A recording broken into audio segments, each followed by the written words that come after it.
Hello and welcome back again. We're here with Pekka. My name is Mikael, also just for you to know more information about us. And Pekka, can you give us a little brief about Rogue Legacy?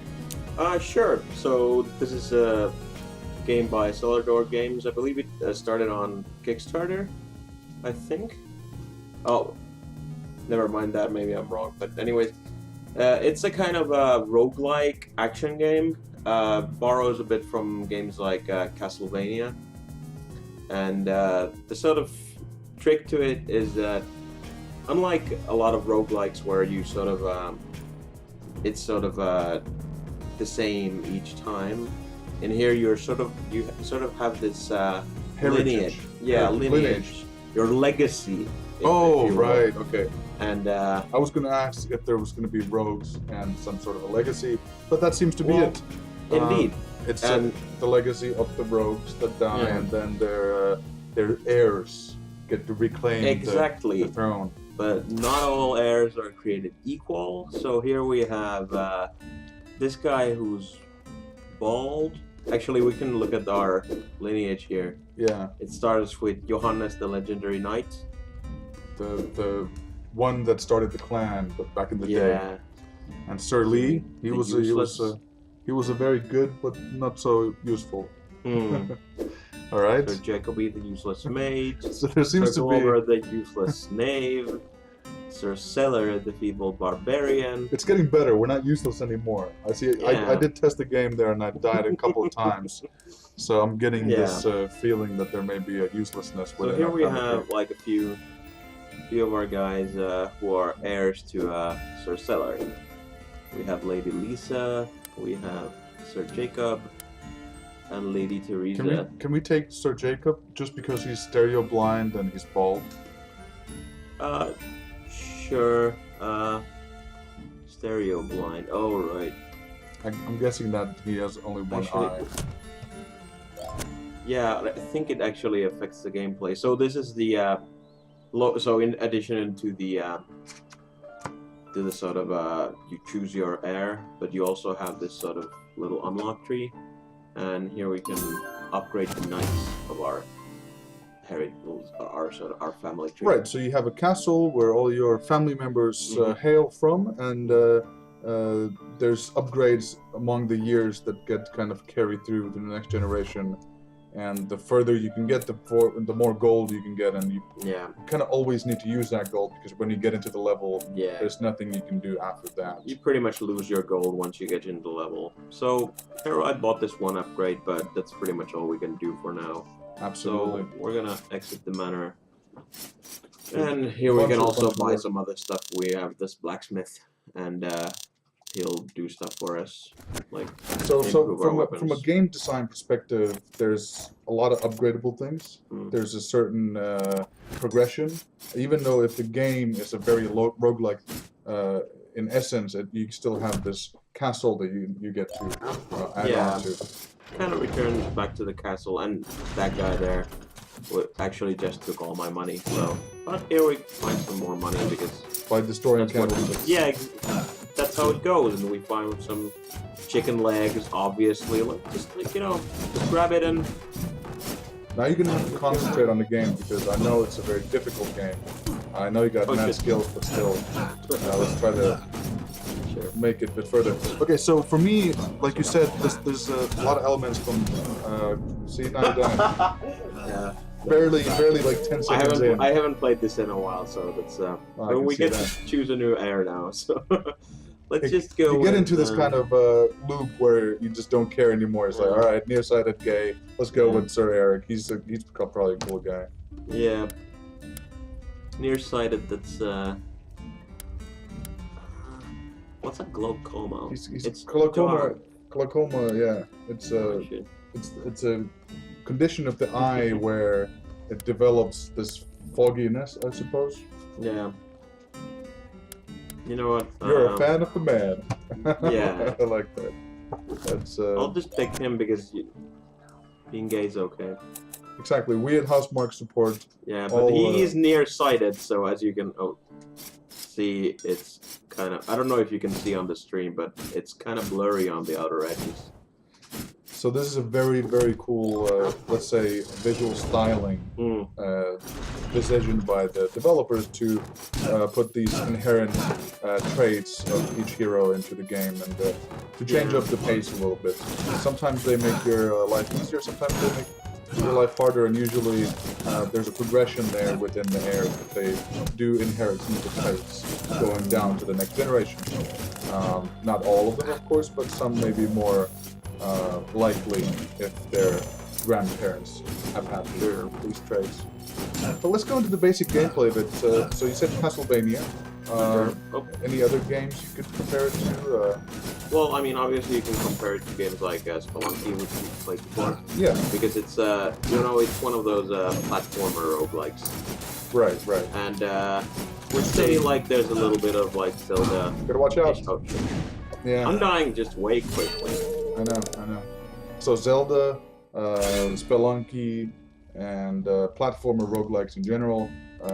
Maybe platformers like Ghouls and Goblins and Castlevania, like the old school, really sort of hardcore platformers with melee elements. Yeah, like Ghouls and Goblins and all those. It's like I think those games are really like the. It's a classic staple. It's the legacy of them that really sticks with you. Yeah. Have you beaten this game? Have you gotten far into it, or? Yeah, let's see if I should. I'm not trying to undermine your skills in any single way, but I have beaten.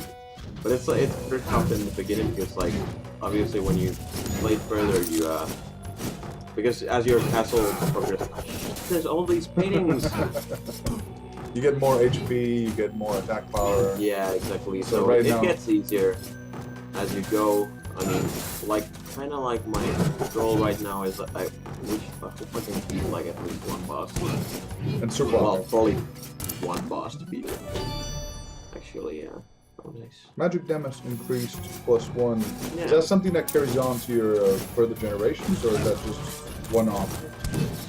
And this is, you're gonna die here for sure. Yeah, that's a bit of a tough one. You know what, Becca? Don't stress about it. It's one of those games I think we're getting a lot more interesting content out of just by dying. So let's go with that. Jacob B2, second. That's actually funny.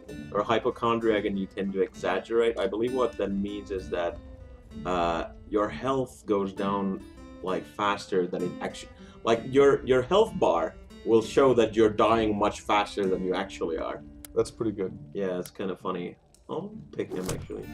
Let's try it out. And you have a special weapon in the game, so there's each hero has always these traits, you know, for good and bad. But then you also have, like, this guy has a throwing knife. Yeah, actually, I kind of forgotten to use it. And you can, that uses your mana. Yeah, exactly. You can also collect from the blue bottles in the game. So in that sense, it's a very basic setup. You can get a secondary weapon or a secondary special weapon. But other than that, you just collect money, get some levels, upgrade your castle, that's it.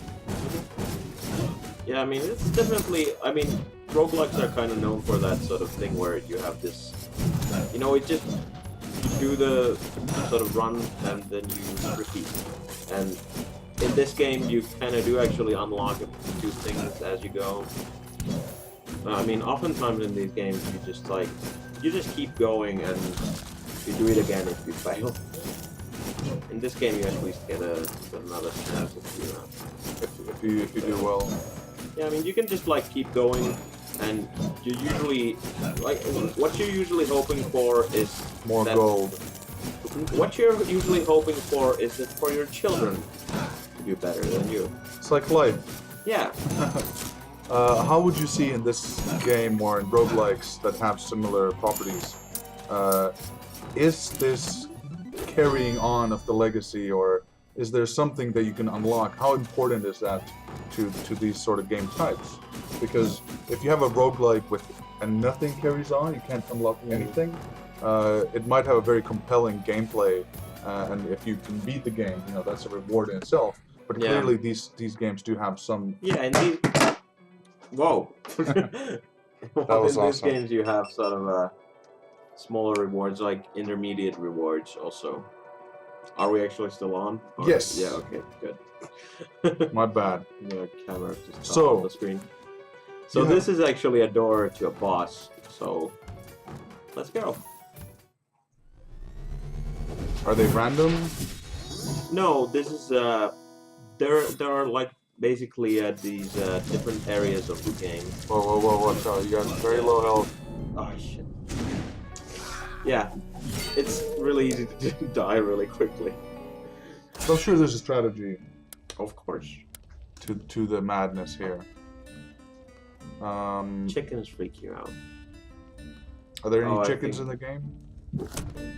There might be if I choose this one. This character. Electrophobia. Yeah, so let's see, but now actually we got a little bit of money actually, so we might get some upgrades. So let's see, what should we get?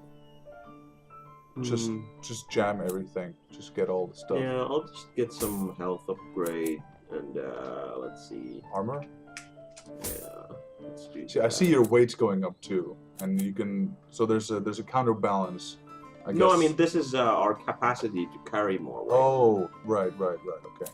The children aren't getting fatter all the time. That's not how it works. No, I was thinking that there's Oh, like a I'm actually colorblind. I wasn't paying attention. man.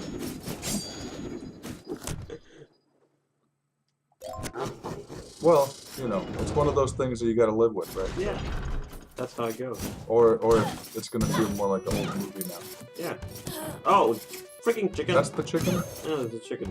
but you get food, so Yeah. clearly it's there's a negative and a positive side. Yeah, to actually, that too. that's tough though because it's kind of harder to see because it's colorblind. All right, Becca. Let's make this round work. It's a good start. I think we're all hypochondriacs in this game to some level.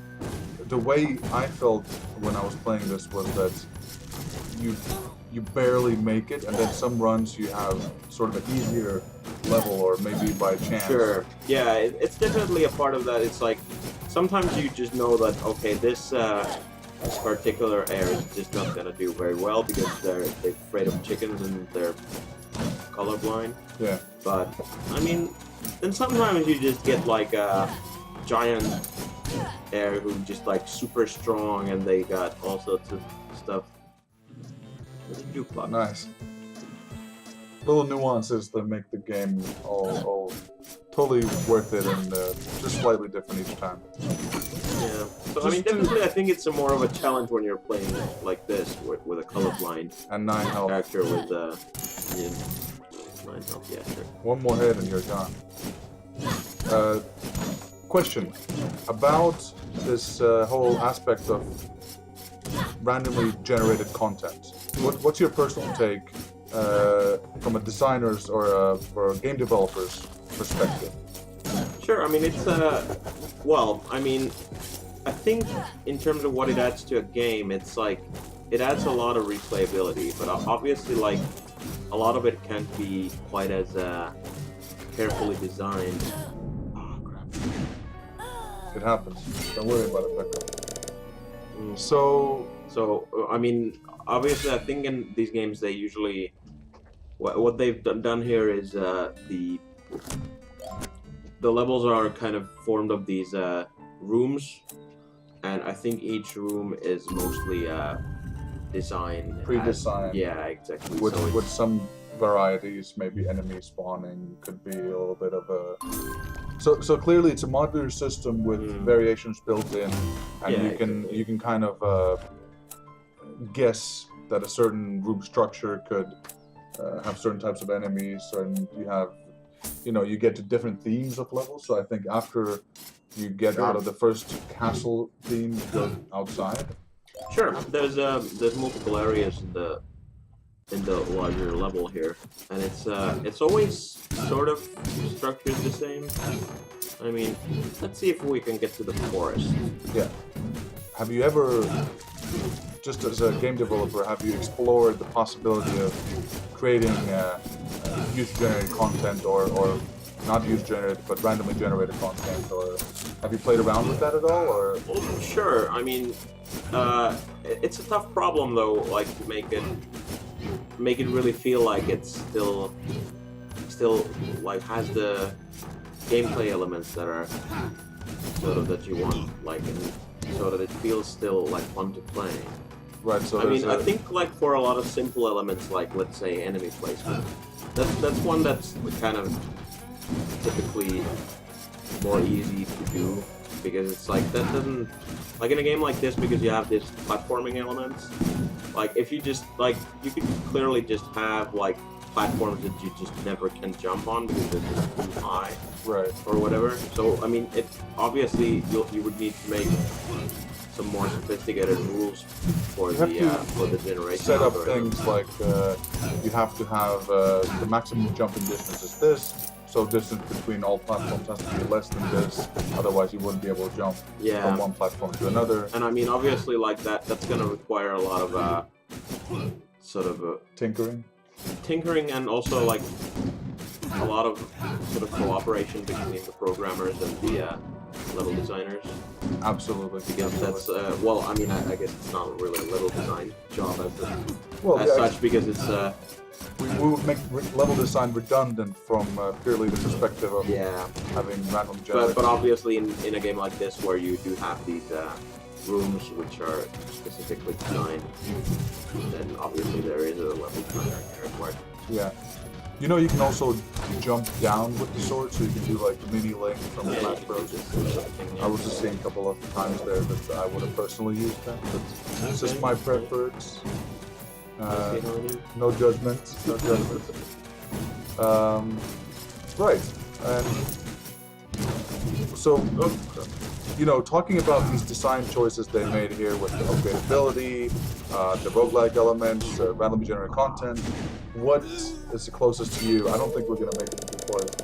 Maybe, usually when I say this is going to be that run, for us, it seems to be working, so let's say that this ADHD guy is going to be that specific run.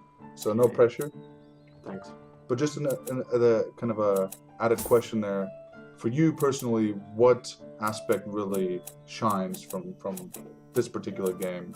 Why did you play it through? Why do you feel that there's replayability? Well, obviously, like it's slightly different every time. It's a new challenge every time I play. So it really encourages me to play it again and again and again. So it's just. Is that what you did? Did you just? And of course, like all the upgrades and stuff.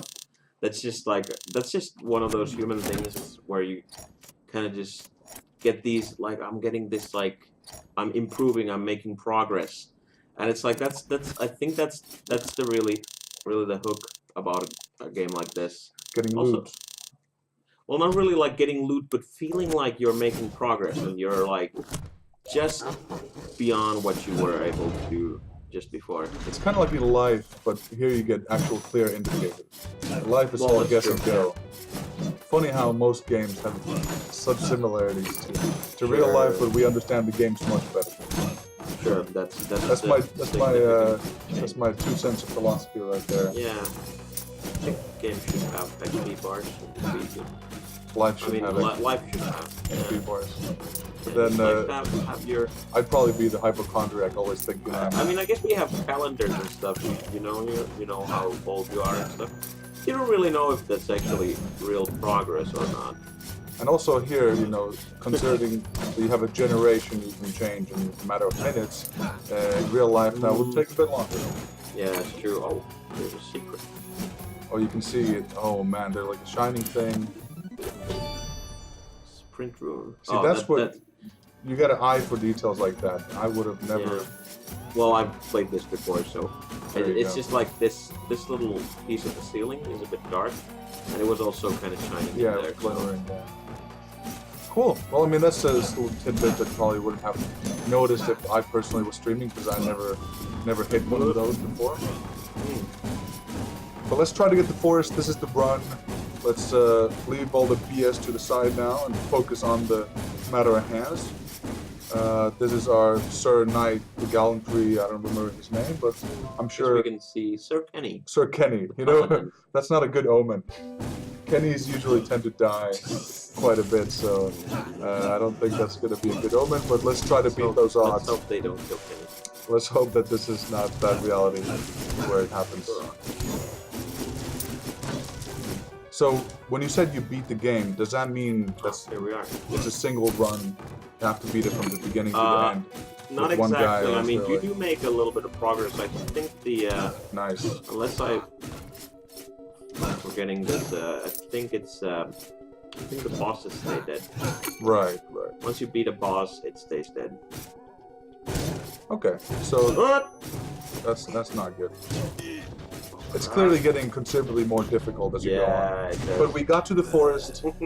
Sir Kenny has been slain by Plinky. Yeah, that doesn't sound very honorable. No, The Plinky. it sounds like a Pac-Man character just killed Kenny. All right, It does Becca, sound like that. thanks for playing Rogue Legacy with us. I'm sure we could have done a lot better, but then again, this game is all about showing off generations, and that's one thing that we did do well. We showed off a lot of different generations. Sure, because I died a whole lot. Exactly. A little bit to the side of the point, but still, I think we did well on that particular matter. And thanks. We'll be back again with another episode looking at games that we like over here at Housemarque. And maybe next time we can get a game that we won't show off so many deaths. But with this particular game, we did a damn good job at that. All right. Thank you.